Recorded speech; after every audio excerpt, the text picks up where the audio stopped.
All right, call the meeting to order. Commissioner Gage, will you lead the pledge? I pledge allegiance to the flag of the United States of America and to the republic for which it stands, one nation under God, indivisible, with liberty and justice for all. Thank you. Good morning, everyone. First item on the agenda is to approve our agenda. Move. Second. Motion by Dennert, second by Gage. All in favor, signify by saying aye. Aye. Opposed, nay. Motion carries. This time we'll open the meeting up for any public comment.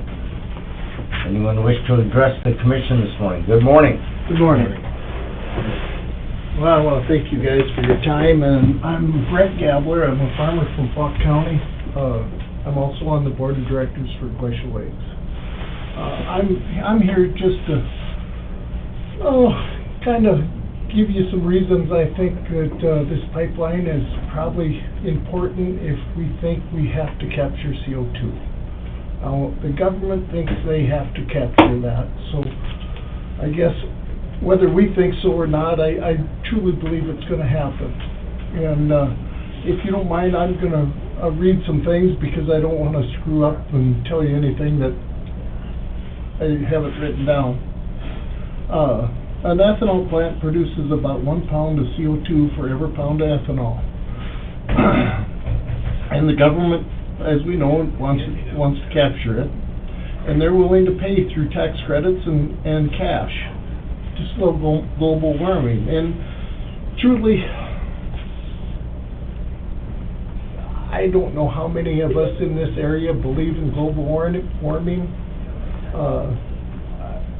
After the last few days, I wonder. But they believe that this is something that needs to be done. And through the years, back when I was a kid, they put catalytic converters on cars. First car I bought new had a catalytic converter on it. They didn't care if we wanted that or not. They took lead out of the gasoline, they took sulfur out of the diesel fuel, and a big thing they did to farmers that put DEF fluid on farm machinery. I don't know of any farmer that likes that.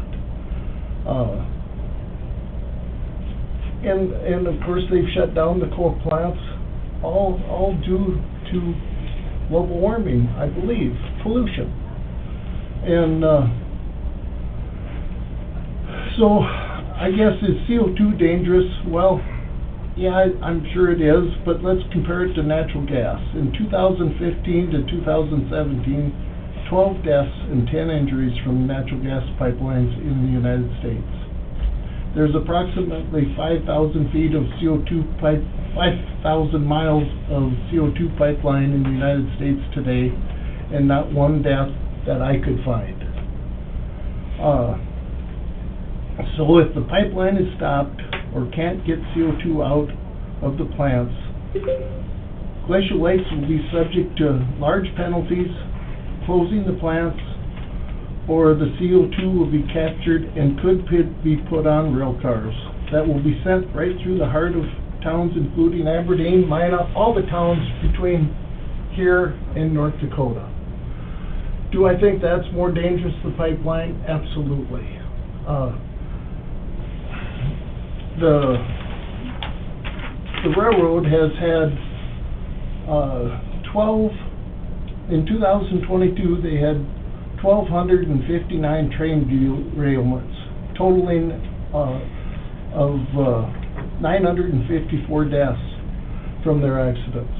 Now that's a huge number. And do I believe in landowners' rights? Absolutely. I own land in Falk, Spank, and Edmonds County. I am a strong believer in landowners' rights. But the landowner that's selling the easements have rights too. If they want this easement on their land, they should have some rights too. And I don't know if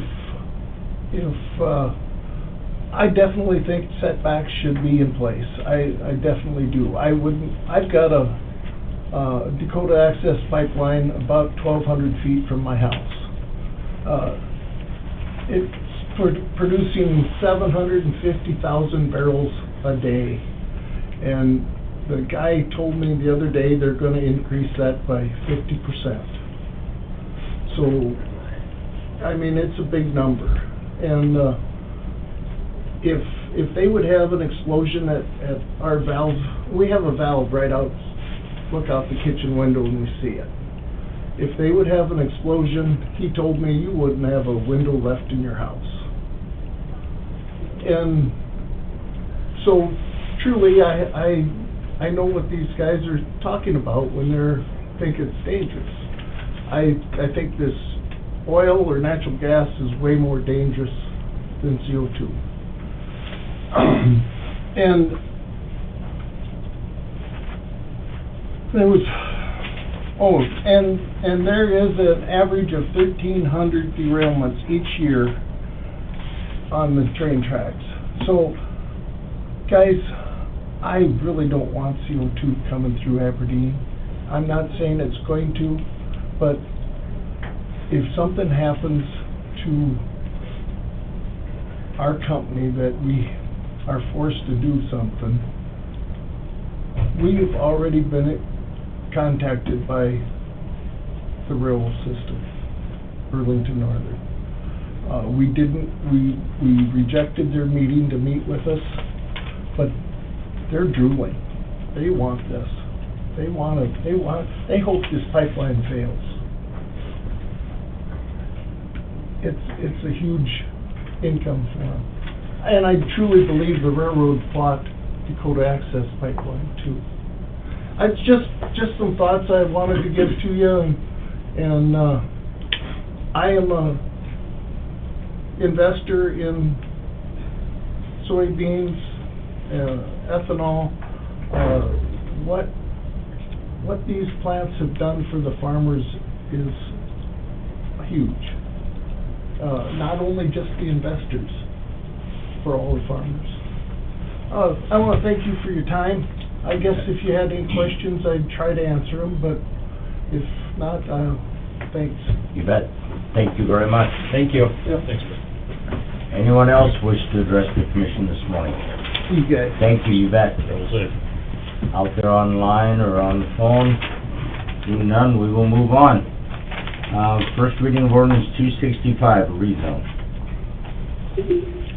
Ordinance 265, an ordinance amending Title 4, Second Revision, Brown County Ordinances as amended to rezone certain described property, filed by William Wolf, if you'd like to go from Egg Preservation District to Mini Egg District. Is there anyone here to speak to ordinance 265? This is first reading. Seeing none, I would entertain a motion to approve. Move. Motion by Gage, second by Weiss. Any further discussion? Hearing none, all in favor signify by saying aye. Aye. Opposed, nay. Motion carried. Next up, Gene Letsky, Director of Equalization, to discuss the 2024 assessment plan. Good morning. Morning. Morning. 2024 is here. Tax bills will be going out real soon, but our office is looking at 2023, payable 24 tax bills will be going out soon. We are looking at 24's assessments coming up. Notices have to go out March 1st. Again, and kind of to my surprise, non-ag properties still gonna end up taking a pretty big jump this year. It's not a crazy market like it was in 21 or 22, but we still lost about 10% in our median from the beginning of the year to the end of the year. And therefore, we're gonna see non-ag properties take, a lot of the areas, we're still gonna take a double-digit increase in assessment.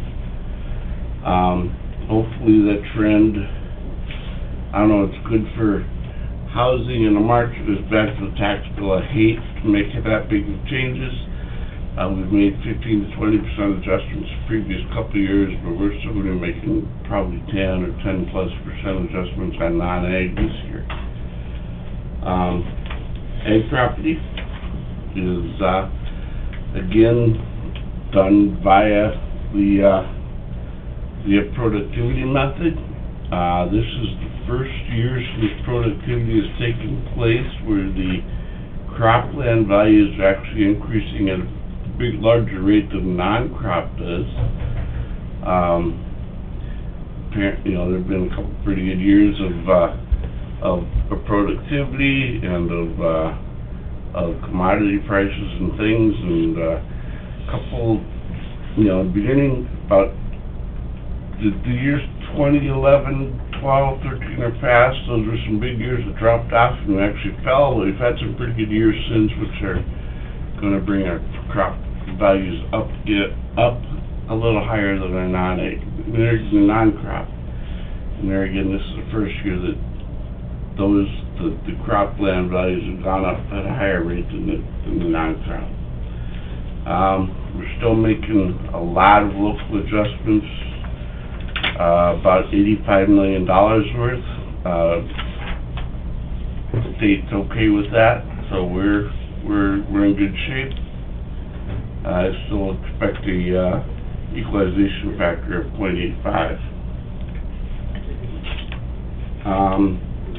We did see a newspaper article that I pointed out talking about how property values or property sales in Aberdeen have decreased in November. And if that trend continues, then maybe we will see a spot where 2025 values might not be increasing at the same rate as 2024's.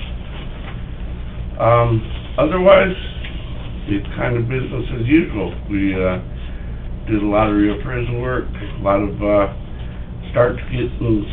getting pretty active, getting out in the field this year. That's kind of picking up again. We've had some kind of slower field years previously due to kind of COVID stuff going on with Jen and some of that stuff, but we're getting out into the field probably more this summer than we have in the last few summers.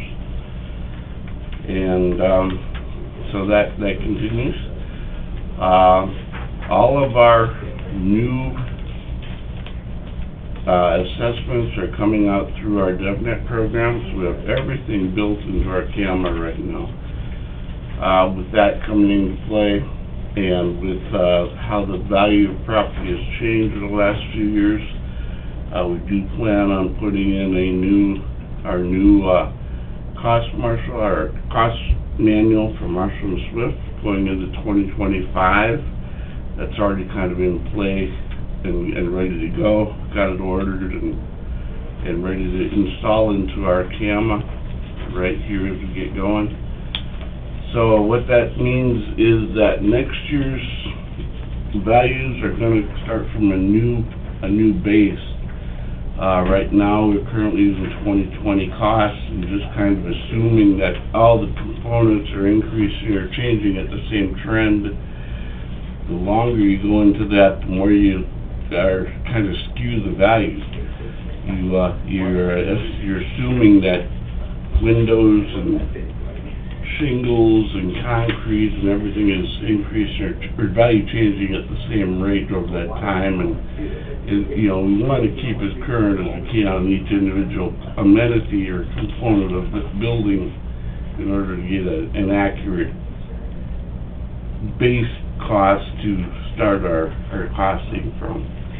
So we will be putting in new costs in 2024 for the 2025 assessment, which means that 2025 there won't be a case where we can say, okay, we're increasing this percent or this percent or this percent very often, because we're not always starting from the same base.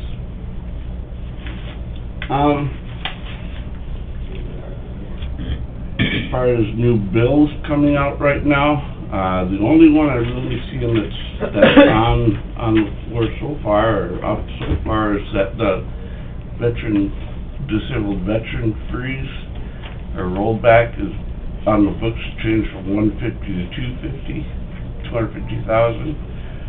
We'll see, and that's really the only bill I see right now that affects the equalization department at all. So we'll see how that goes, see if any more come up, but that's kind of where we're at there.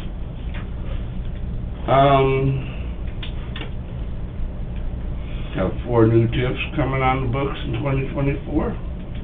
3 of them will be local TIFs. one economic,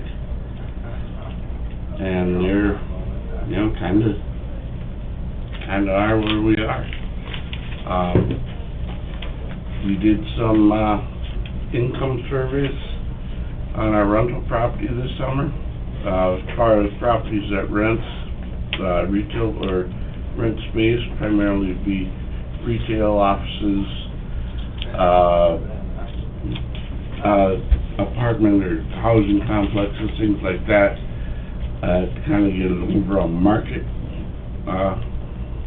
income versus a individual income. We normally look at income usually only when there's an appeal, and we'll look at that one individually. We did send out a survey this summer to try to get a little more overall market-based income on some of that stuff and kind of set some rates from there according to our sales. Usually something we don't have time for, but with DevNet and how much more stuff we have automated, we have a lot more time to dedicate to some of that kind of stuff. And we will continue to try to update some, or do a second go-around of that this summer and see how things have changed, see if anything, there's been a few multiple dwelling sales that we can kind of actually compare income to sales and things like that a little better coming up here. Otherwise, kind of normal year. All right. A lot of information, a lot of good information. A lot of information. We've sent all of our, like I said, all of our intentions are sent to the state, and there's several reports. This is kind of a summary of what we've sent them, what we found. Our audit's not back yet. Hopefully, what I have guessed for equalization factors matches what they have, and we'll see when that comes. We'll know that before county boards come about. I know, was it 2 years ago, the state was proposing a new soil survey for the state. Is that still on hold? That is, I think it's even dead and gone. Okay. I don't think it's on hold anymore. I Okay. think it's been buried. Okay. Here again, we're using a pretty old soil survey in Brown County in 1988, which also is why we have about 1,400 parcels right now that have adjustments on them. Soils haven't changed, but conditions certainly have, and since 1988, we have a lot of stuff that's been flooded through the 90s and early 2000s that still shows a lot of that effect. A lot of water has gone away, but a lot of the effect of all that water is still in place, and there's some high-end soil ratings that certainly aren't producing what some of the stuff around them is. So, with the help of the local boards, we've identified a lot of those. We've made changes. The state's agreed with our changes. We're just going to ride that out until something does happen with the new soil survey. Sure.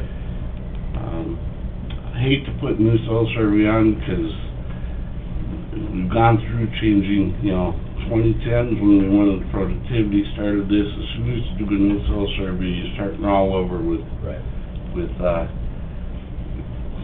adjustments, dealing with local boards, dealing with landowners.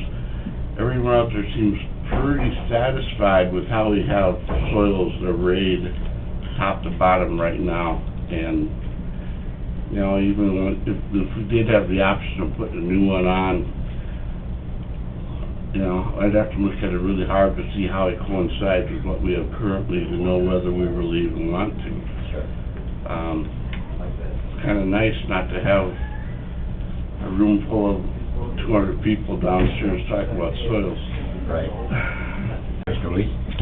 Well, I appreciate that, because I was going to ask about tables a little bit, and it's one of those deals, you're kind of darned if you do and darned if you don't, because as you mentioned, about updating Marshall and Swift, you're making some assumptions on things, and circumstances have changed. And so, changing that, I've always maintained, doing this, that regardless of the method that you do, because nobody likes paying taxes, the most important component is that you have the relationship appropriate from basically best to worst, if you will, in the properties in relationship, because that's when you have issues with folks coming in and not being happy about it, when they recognize that there's a huge disparity in those relationships, best to worst and in between, because they know the value of that property, and it is, a bit dynamic with some of the new hybrids and things out there, the potential for production in some of the land, but when it's way out of whack, you get people's attention real quick, and they're not very happy about it, and we've experienced that on a number of different occasions in different degrees, in Brown County and in this region. So I appreciate, you being cautious about that, but that is something, and I don't mind saying I'm a little disappointed that current legislative leadership has chosen not to have me back on the Ag Valuation Interim Task Force. I'm a city kid, but I try and pay attention to these issues, and the tables is an issue that we've talked about long and hard and tried to step into to the extent that we can. And revenue's had some challenges over the last many years, and a lot of their other responsibilities in addition to this, but it is important for this. And I'd also like to say that I was disappointed because we were getting close to having at least a conversation about a component of the formula that we simply accepted that was put into place when we went to productivity, and that's the cap rate, which is at 6%. And doing something different with that adds some additional complication to the equation, but it also has the opportunity to bring some better fairness to it. So, me personally, I'm disappointed that, that part of it's kind of stalled, at least my ability to be able to participate in some of those conversations. But Gene and his staff do a really good job, and I'm happy to see, because it's been a number of years working on the project to get basically all, if you will, the information into the CAMA system, so uniformly you are able to take advantage of the power and the efficiency of using that tool to be able to quickly and easily, more easily, make adjustments and see what impact they're gonna have in the property. It's a difficult situation, but we made a lot of progress, and I'm happy to see that. Thank you. The only other thing, and I know that you're talking about being on a task force, that's come up a few times, that I still wish would get changed, is that our non-crop values still don't have a component of productivity other than cash rent involved. It'd be nice to have some kind of a commodity to tie that to, whether it be cow-calf or anything. Right now it's cash rent, and there's kind of that continuous loop that, the more you pay in taxes, the more the landowner charges in rent. The more he charges in rent, the higher the assessment goes. The higher the assessment goes, the higher taxes goes, the higher the landowner charges for rent. We have a continuous loop that somehow, in my opinion, needs to get fixed. I know when Mike was there, we talked about a little bit the Ag Task Force. I know Congressman Chafee's kind of brought up the cyclical problem with that, but as of now, everything's kind of stagnated on that concept of the productivity method. That is one thing that I've talked about since this began, and I've brought up every year at commission, and I don't know, and really there's nobody to hear it other than Mike, and Mike kind of took and ran with a little bit of the Ag Task Force, and it's still one of those things that I wish would get addressed somehow.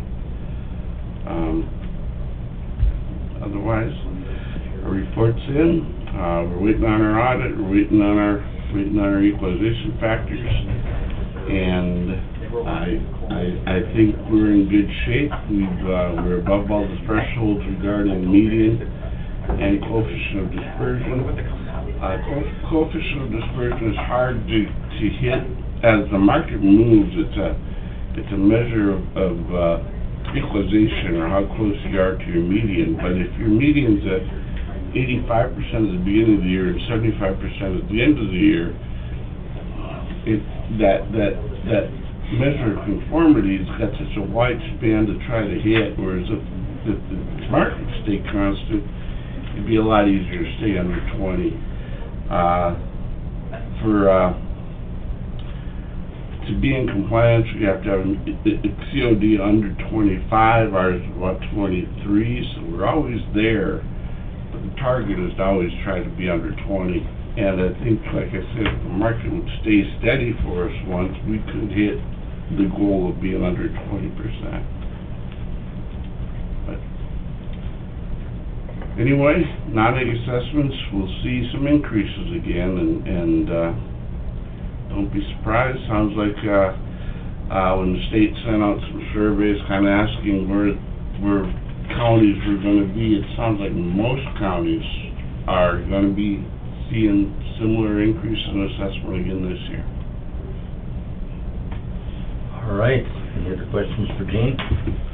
Thank you very much. You bet. Appreciate all the effort and the work that your department does. Thanks, Gene. Okay. I'd entertain a motion to accept the 2024 Brown County Assessment Plan. Second. Motion by Weiss, second by Dennert. Any further discussion? Hearing none, all in favor signify by saying aye. Aye. Opposed, nay. Motion carries. All right, next up, approve and authorize chairman to sign the fair contract for the petting zoo. Any questions on that? Was in the packet. Entertain a motion to approve. Second. Motion by Gage, second by Weiss. All in favor signify by saying aye. Aye. Opposed, nay. Motion carries. Next up, discuss expo roof bid. Do we want to go into exec since we're dealing with contracts on that to give us advice? Sure.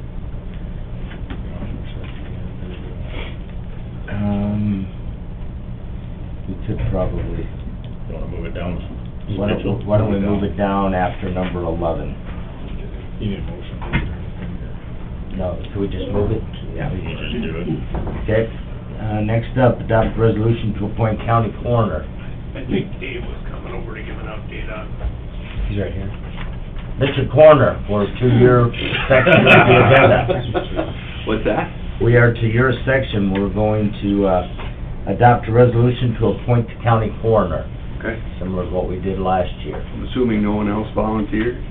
They're not beating down the doors to take your job. Is it We're working well? Is it? finally you're getting managing the sharp edges off finally, and I think we're pretty close to what we had planned on anyway from last year. We had quick look, 87 of them that went through the normal channels, and then we had between 10 and 12 of them that came through the state. These are ones that passed away at the hospital and didn't go through the channel, so we were between 95 and 97, so kind of what we had planned. So yeah, the vehicle's working good. We got a pretty good system in place now. I've talked to both Spitzers and drivers, thank you. They've been happy with the way the process has been going. Unless there's somebody that has some other better process, they've been really happy with how it's been going. Okay, I'm sure it hasn't been without its challenges at times. Yes, last year started right on New Year's Day, 6 a.m. So this year it didn't do that, but we're in fairly slow start of this year, thankfully, for our community. But all our things are in place right now, though. We have the people now, we have the vehicles now, we have a process in place, so I think we're in a good spot now. Okay, good. All right. History lesson on this last session. At the request of Brown County, the state law was changed so that in lieu of an election, counties can now appoint a coroner. It used to be there was a population limit. Once you exceeded a certain population, the commission could appoint. Yep. Now that's been removed. So with the sheriff's office taking care of those responsibilities now, the current resolution, which I think we need to do every time there's a coroner election, would just reappoint the sheriff as coroner.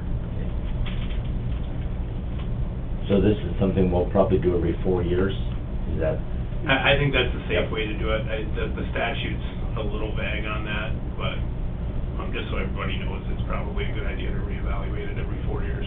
Sure. And that's something we would have the option, if somebody steps forward and said they're interested in running for it, that we could Then you get correct. allow for an election, but at this point, it's difficult for us, much less smaller counties, to be able to fulfill this responsibility. Correct. So it provides an option and an opportunity. And we've tried to put in place for the budgeting to be as correct and as accurate with the numbers. I know there are some commingling, just because, like myself, I'm salaried, so you can't really put a dollar on that, and so is John. But we're trying to keep those numbers as close as possible. So if somebody does step forward, you guys at least have a pretty good idea what it would cost for somebody else to have it run. Right. And that legislation you're referring to, I know the challenge that we were running into, and the reason we proposed it was a lot of counties were already doing that, even though they didn't, they weren't both up to that threshold, population threshold, but because of the lack of funeral directors in a lot of these smaller counties, it was already being done that way because they really didn't have another choice. So now codified law just reflects what was being done and what is acceptable and allowable, so that was good. All right, any other questions, comments? If not, entertain a motion to adopt the resolution. Move. Motion by Weiss, second by Gage. Any further discussion? Hearing none, all in favor signify by saying aye. Aye. Opposed, nay. Motion carries. Thank you, Dave. Hey, Dave, did anything on the inmate housing agreements? They're pretty much the same as every other county, Yeah. right? Yeah. Okay, Not to be critical. go ahead. Go ahead, Bob. With the inmate housing agreements, you're still going with $100 per inmate per day? And is that all the agreements you have? Is that the idea? Every agreement except for the feds have a different system. They have their own way of determining it. Well, yes, correct. So, Okay. but everybody else is exact same agreement, written the exact same way. Some do adult and juvenile, some just do adult, some do just juvenile. I'm all in favor of getting that number up, but I think we need to go further than that. We're still losing money. What I've got here is a printout from the Sheriff's Management Study, 2023 Sheriff's Management Study. And I want to point out a couple numbers for that. Sheriff.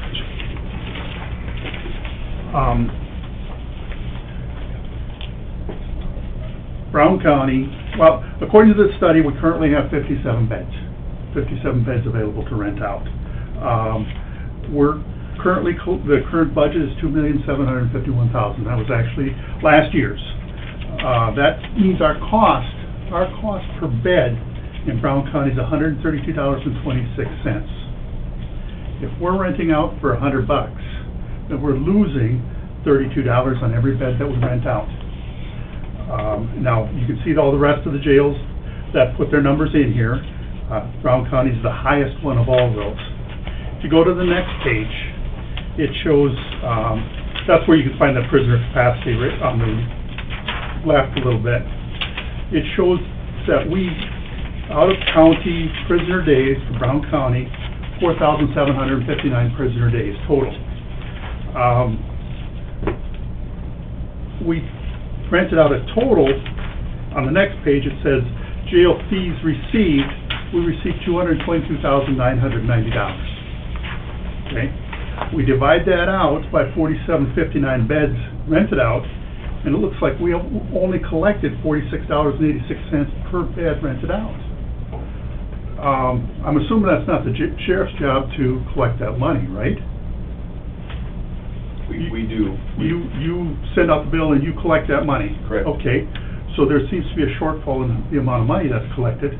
Correct. There. And I haven't seen all these numbers right now, but there can be some easy corrections on some of these. I have to say, we do, since we are the hub of where we take it to the transport line, sometimes some of these stay overnight. They get a number for overnight, but they're part of the transport line and they're part of that agreement, so they're not going to get, we're not going to get paid for those. Okay. And that's twice a week that happens. So you start adding those numbers up, that will skew those numbers considerably. Okay. I'd like to see those numbers at some point, okay? But if we go down here, based on this number, that I had $46.86, if our cost's $132.26, then we're, Brown County taxpayers, we're subsidizing that $85.40 a day. We're subsidizing it.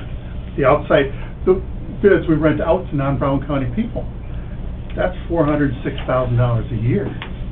I'm not that generous as a taxpayer. I'm not that generous. I think that number somewhere, somehow should be looked at. And if it costs us $136 to operate the jail, if that cost, then our rent should be at that. Okay? Like I said, I'm glad we're increasing it, but we need to keep that in mind. Going further, a little bit further down on page 26. Now, in the 2021 Sheriff's Management Study, it showed that we had 48 beds, a total of 48 beds.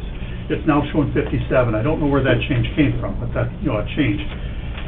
Total beds, divided by beds available, we rented out 23% of the beds, or 27% if we had 48 beds. But that's roughly 25% actually of the beds available rented out, okay? So if we're not full with Brown County people, if we have 25% of them we can rent out, then either we're not full, or we need to be getting the money we need.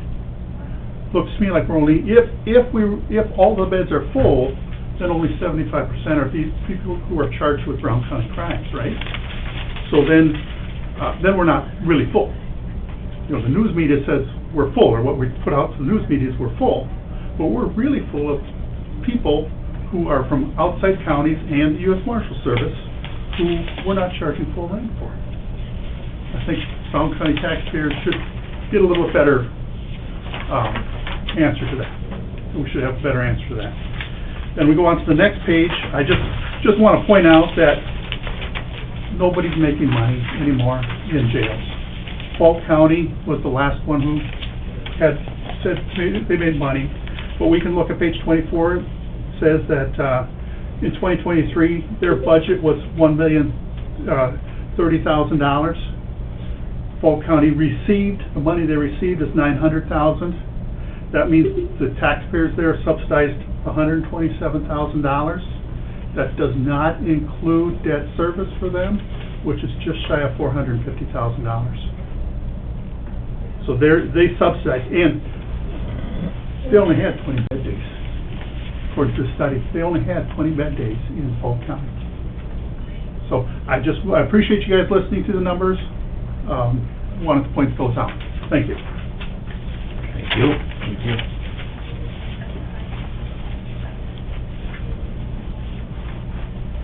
Any other questions?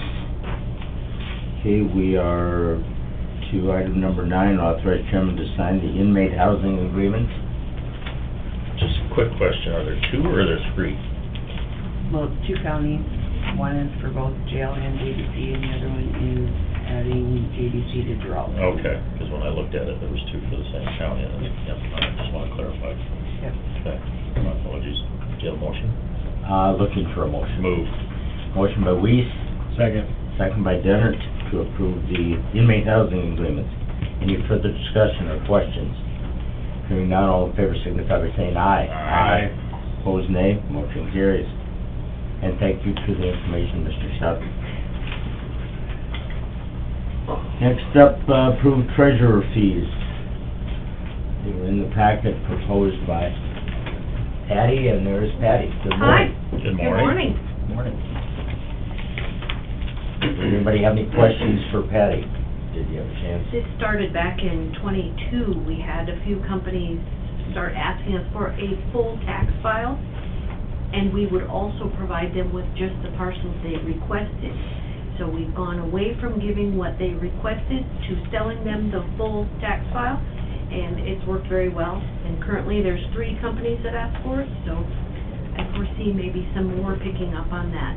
Then in the fall we give them an updated file as to what's already paid and what is still owing, and we just give that to them since they paid for the full file in the spring right away, so. It's more cost efficient to give them the whole file than Absolutely. pick Yep. piecemeal what they Yep, and they can request. utilize the website to double check also, but they seem to like this full file, so. Sure. We had Joe making it for us before, and now that Joe's an employee with us, it's very beneficial for us, Yeah. so. Any other questions for Patty? Anything need explaining? Pretty straightforward, just establishing a fee for the full file. There you go, serving people. Motion to approve. Okay, motion by Weiss, second by Gage. Any further discussion? Hearing none, all in favor, signify by saying aye. Aye. Opposed, nay. Motion carries. Great, thank you. Thank you, Patty. Thanks for bringing Thank you. that forward. Okay, next up, discuss and set FOIA fees, Freedom of Information fees. Is this from Ross or from Lynn? Both. So, whenever these requests come in, sometimes there's copies, sometimes there's time involved to gather the information. The thought process is we should set the fees on that just like anything else. So, I'll leave it up to you guys. I don't know what Mary Ann gets per copy, but that should probably fall in line. And then, of course, time. I don't know how much time it typically takes. Lynn usually handles most of them. Sometimes I get involved. So that's just stuff to think about. Okay. Thoughts on that? Lynn, do you have any input as far as the time it takes and man hours you're putting Depends on into what it? they're asking. Sure. We did create a form that they have to fill out, so we know exactly in writing what they are wanting. I sent that over to Ross, and he said that all looked good. So, I believe Mary Ann gets $1 per page. But we had talked about maybe even a flat fee too, of $100, depending on what we're looking at. And like you said, it varies based on what they're asking for, but I'm sure there are times and there's situations where the information request could be extensive and you could put quite a bit of time into it, so maybe we need to accommodate for that when we're setting our fees too, that if it is a burdensome job and lengthy, we have the ability to get maybe more than 100 if it turns into a several day project, Right. quite a few man hours. Is there verbiage you can put in there to establish a minimum?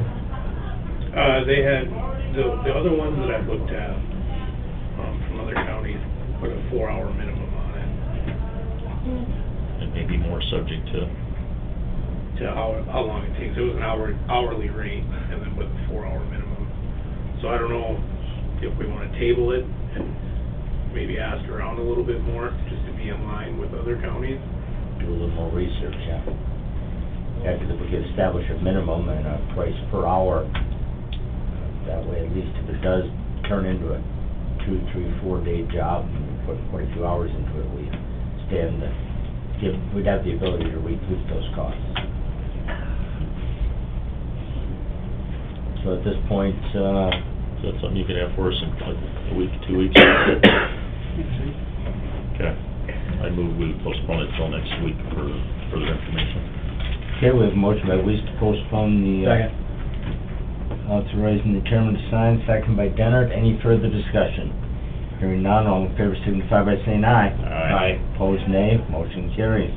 That is good information, I'll thank you. All right, now we'll go back to discuss Expo roof bid, and we will be going into executive session since we're dealing with a contract. Did we do a motion on the corner, Yes. or did we get sidetracked? No, No. I think we did, yeah. Okay, Or do you wanna do 12 first? Just asking. yeah, we can, that's fine. Go ahead and do the consent. Okay, approval of the general meeting minutes of January 9th. Vote. Motion by Weiss, Second. second by Gage. All in favor signify by saying aye. Aye. Opposed, nay. Motion carries. Claims and payroll. Motion by Gage, second by Jenner. All in favor signify by saying aye. Aye. Opposed, nay. Motion carries. Claim assignment. Move. Second. Motion by Gage, second by Weiss. All in favor signify by saying aye. Aye. Opposed, nay. Motion carries. Lease agreement. Move. Motion by Dennett, Second. second by Weiss. All in favor signify by saying aye. Aye. Opposed, nay. Motion carries. Travel request. Move. Motion by Gage, second by Weiss. All in favor signify by saying aye. Aye. Opposed, nay. Motion carries. All right, next up, executive session for contract and legal. Move. Motion by... Second. Sorry. Oh, yeah, Ellison, CO2 personnel. Sorry. Second by Dennett, all in favor signify by saying aye. Aye. Opposed, nay. Motion carries. We are back on. Hold on.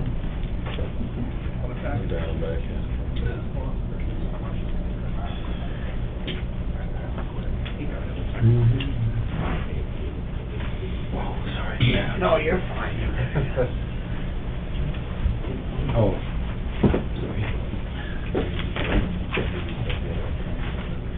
You know, authorize advertising and we find out. Where'd the redial button go? You took it off.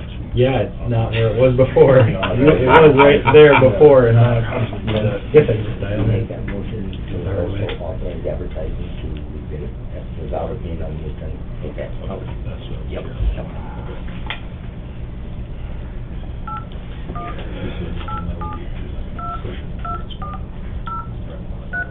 Yep.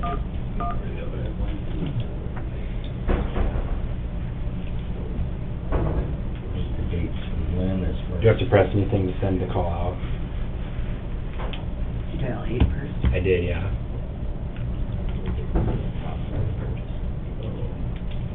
The redial button was gone, for whatever reason. Yeah, let me try that, sure. I presume you're gonna... Here it is. What is that?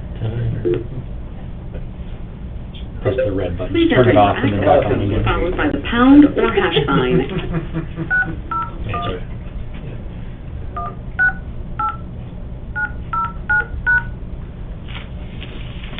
To enable audio control. All right, we're back in session out of exec. I could entertain a motion from one of you to reject the current bid that we received on the Expo building, Expo roof bid due to costs above what we had estimated and deficiencies in the bid itself. Move. Motion by Weiss, Second. second by Dennett. Is there any further discussion? Hearing none, all in favor signify by saying aye. Aye. Opposed, nay. Motion carries. Could we then make a motion to open up the bid process again? Yes. Put a bid together again, I'll make a motion to do that. Okay, we have a motion by Gage. Second. Second by Dennett to set a new bid opening date and advertise new RFP for the Expo roof bid. All in favor signify by saying aye. Aye. Opposed, nay. Motion carries. Is there anything else to come before the Brown County Commission? I know we need to go back into exec for legal and personnel. So moved. Motion by Weiss. Second. Second by Dennett. All in favor signify by saying aye. Aye. Opposed, nay. Motion carries. Lights back on. We're out of exec, back in session. No action as a result. Is there anything else to come before the Brown County Commission this morning? Somebody out there? Motion to adjourn. Motion by Weiss. Second. Second by Dennett to adjourn. All in favor signify by saying aye. Aye. Opposed, nay. Motion carries. We are adjourned.